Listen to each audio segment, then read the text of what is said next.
Good morning, Crossfit Huey devotees. Now, this is the first time I've ever done a video message or made a video featuring yours truly. And to be honest, I'm not completely comfortable with it. You can probably tell by the tension in the corners of my mouth if you look close enough. So what I suggest to myself and to everyone out there in this situation, which we find ourselves in from time to time, if not even more often, is just to take a breath. This is me, self-therapy.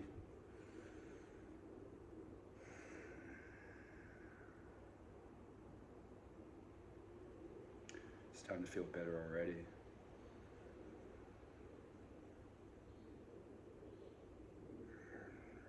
Now, breathing into the tension, breathing into my mouth, into my face, into the racing thoughts, going, what the fuck am I doing here? Excuse my language. And most importantly, on the exhale, just letting it all fall away. Like as if it actually matters. I feel a bit better. I feel a lot better. Welcome to the comfy corner. Now, the reason I'm doing this is because Crossfit Huey has got a Spring into Life program. I say that like it's a regular thing and you should know what it means. When we think about it, life is something that we're doing. It's this thing we call existence. Life seems to have a slightly lighter note about it. When we throw a bit of a spring into it, it's even springier, or it can be. And on request, Mel asked me to create a short series of weekly, in my head I'm calling them mental resilience messages, as I'm supposedly qualified in this world of mental resilience. Mental resilience in my mind is getting to know our mind, and even better, getting to actually understand how to work with our mind. And really importantly, as far as I'm concerned, getting to understand that our mind and body are completely, inextricably interlinked. There's no two ways about it. And I'm going to throw in a third component, and we can call it what you like.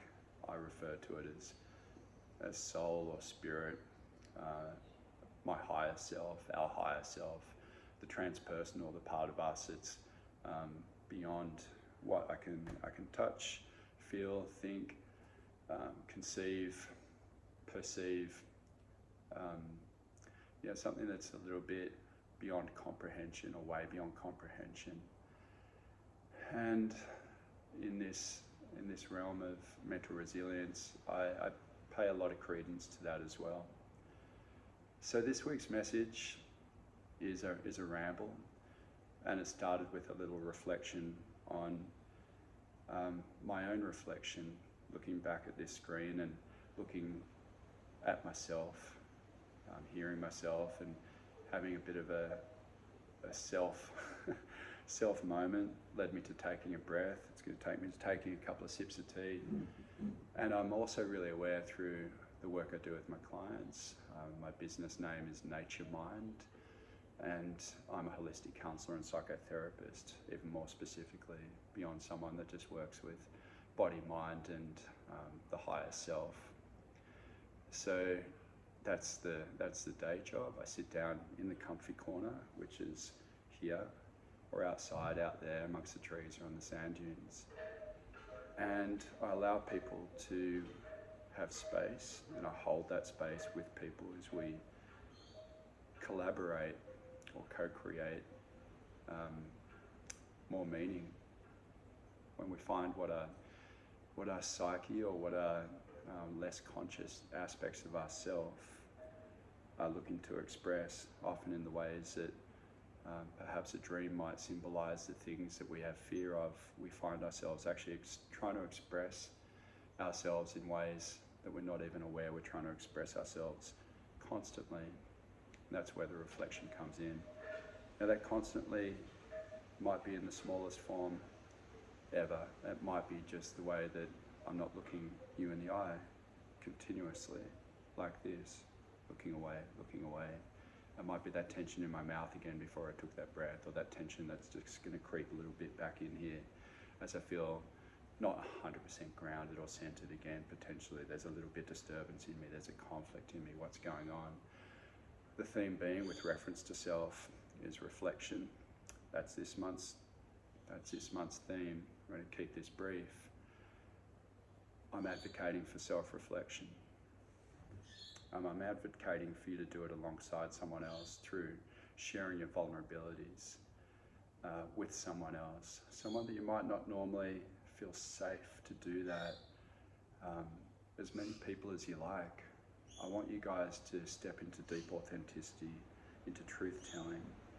When someone says, how are you? What's up? What's going on? If you feel like there's an invitation to offer a little bit more than, yeah, I'm really good, or I'm okay, why don't you ask them what's going on first and actually hold them with a presence that enables them to hopefully have some semblance of an idea that you're there to actually hear more than a two-word reply, and offer them energetically, or offer them in the way that you hold your intentions, an explanation in where you're at that goes a little bit deeper than what you're used to. Where am I at personally? Thanks for asking.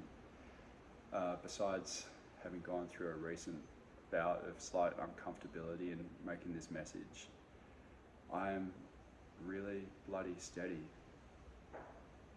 It's not that I didn't actually have the experience at 3 a.m. last night when I was awake, thinking to myself I've only had 5 hours sleep, and that I personally like to get at least 8, and that might just, translate to today and maybe the next being a little bit not perfect.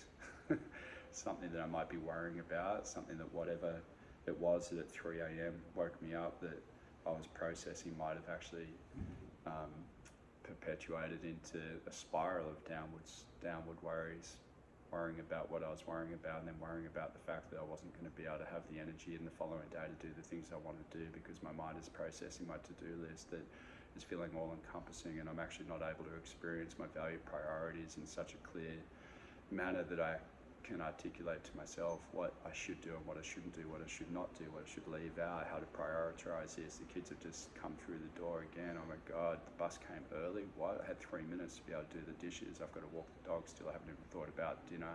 I've made absolutely no money. I'm stone broke. And I haven't even done a workout because my knee's fucked.